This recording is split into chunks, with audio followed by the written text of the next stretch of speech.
The Blessed Virgin is invoked by the Church under titles like Advocate, Auxiliatrix, Adjudatrix, and Mediatrix. Now I get those kind of titles sound really unpleasant to Protestant ears. I get that. I get it. Because we're used to thinking in a zero-sum way where it sounds like we're saying there are two mediators between God and man, Jesus and Mary. That's not what we're saying. And the Second Vatican Council is actually really clear. When we talk about Mary saving us or mediating or any of these things, we don't mean in the way that Jesus is the unique savior and the unique mediator. We don't mean that at all. This, however, is to be so understood that it neither takes away from nor adds anything to the dignity and efficaciousness of Christ, the one mediator. So it isn't that like Mary adds something to the cross to make it a little bit better, nor is it like Mary takes away, so it's 50-50. Not that at all. Jesus is doing a singular thing. Mary's cooperation isn't at that point. Like that's not what we're describing. For no creature could ever be counted as equal with the incarnate Word and Redeemer. Just as the priesthood of Christ is shared in various ways, both by the ministers and by the faithful, and as the one goodness of God is really communicated in different ways to his creatures, so also the unique mediation of the Redeemer does not exclude, but rather gives rise to a manifold cooperation, which is but a sharing in this one source. Christ's unique action doesn't preclude us from cooperating, it makes it possible. Like Jesus doesn't die on the cross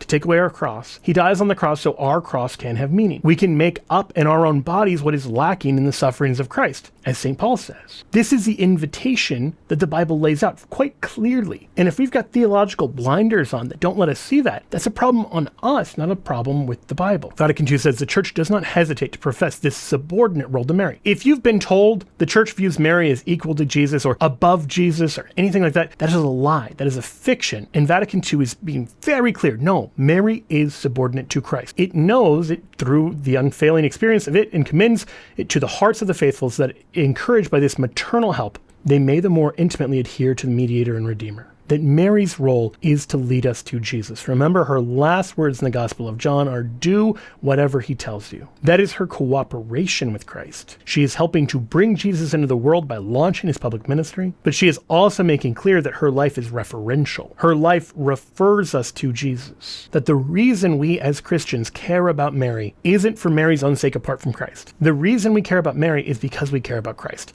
As you go back through the history of the Church, the whole controversy over whether we call Mary Mother of God or not is based on what we believe about Jesus Christ. It's not drawing us away from him, it's leading us to him. And so the people who have the healthiest relationship with Mary have the healthiest relationship with Jesus.